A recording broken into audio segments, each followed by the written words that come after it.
संक्षिप्त मार्कंडेय पुराण। भद्राश्व आदि वर्षों का संक्षिप्त वर्णन।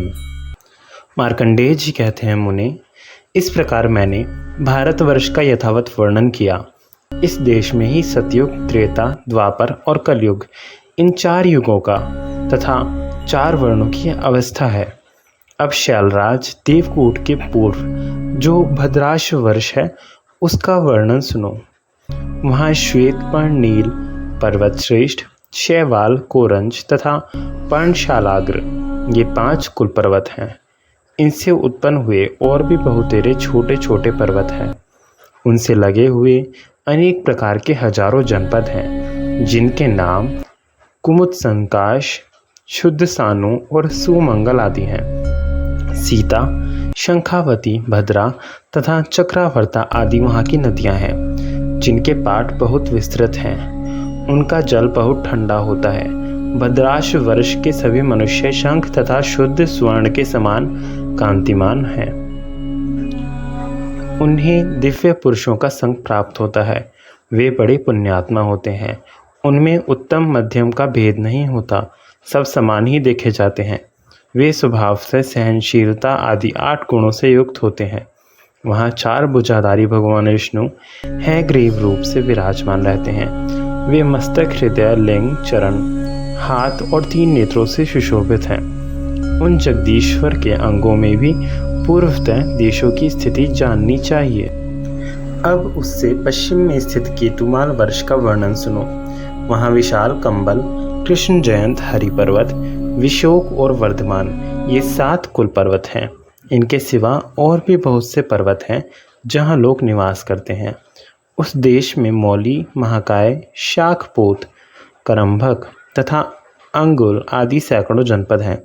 वहाँ के लोग वंशुश्यामा, स्वकंबला, अमोघा, कामिनी श्यामा तथा अन्य सहस्रों नदियों के जल पीते हैं। उस देश में भगवान श्री हरि वराह रूप से विराजमान हैं। वे अपने हाथ, पैर, मुख, हृदय, पीठ, पसली आदि अंगों में बहुत से देश एवं 3-3 नक्षत्र पूर्वतः धारण करते हैं।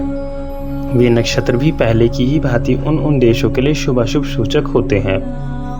मुनि श्रेष्ठ, यह मैंने केतुमाल वर्ष के विषय में कुछ बातें बताई हैं। अब मुझसे उत्तर कुरु वर्ष का वर्णन सुनो। वहाँ की भूमि मणिमयी और वायु सुगंधित तथा सर्वदा सुख देने वाली होती है। जो लोग देवलोक से च्युत होते हैं वे ही उस देश में जन्म लेते हैं। उस देश में गिरिराज, चंद्रकांत और सूर्यकांत, ये 2 कुल पर्वत हैं। वहाँ भद्रसोमा नाम वाली महानदी पवित्र एवं स्वच्छ जल की धारा बहाती हुई निरंतर बहती रहती है। इसके सिवा और भी हजारों नदियाँ बहती हैं। कुल पर्वतों के अतिरिक्त और भी अनेक पर्वत हैं तथा सैकड़ों एवं सहस्त्रों वन हैं, जहाँ के अमृत समान स्वादिष्ट नाना प्रकार के फल उपलब्ध होते हैं।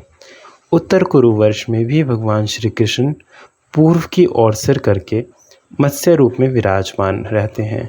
उनके भिन्न भिन्न 9 अवयवों में 3-3 के क्रम से सभी नक्षत्र 9 भागों में विभक्त होकर स्थित हैं। इसी प्रकार वहाँ के देश भी 9 भागों में विभक्त हैं। उस देश में चंद्रद्वीप और भद्रद्वीप नामक 2 द्वीप हैं, जो समुद्र के भीतर स्थित हैं। ब्राह्मण, इस प्रकार मैंने उत्तर कुरु वर्ष का वर्णन किया। अब किम पुरुष आदि का वर्णन सुनो। वहाँ के स्त्री पुरुष रोग और शोक से रहित होते हैं। उस वर्ष में प्लक्षखंड नामक एक मनोहर वन है, जो नंदनवन के समान रमणीय जान पड़ता है। वहाँ के पुरुष सदा उस वन के फलों का रस पीते हैं और इससे उनकी जवानी सदा स्थिर रहती है। और वहाँ की स्त्रियों के शरीर से कमल की सुगंध आती है। यम पुरुष वर्ष के बाद अब हरिवर्ष का परिचय दिया जाता है। वहाँ के मनुष्य चांदी के समान गौरवर्ण के होते हैं। देवलोक से च्युत होने के कारण उन सब का स्वरूप देवताओं के ही समान होता है। हरिवर्ष के सभी मनुष्य उत्तम इक्षुर रस का पान करते हैं। वहाँ किसी को वृद्धावस्था का कष्ट नहीं भोगना पड़ता। वे सब के सब अजर होते हैं, जब तक जीते हैं निरोग रहते हैं। जब जम्बूद्वीप के बीच में स्थित इलाव्रत वर्ष का वर्णन सुनो। इसे मेरुवर्ष भी कहा गया है। वहाँ सूर्य नहीं तपता और मनुष्यों को वृद्धावस्था नहीं सताती।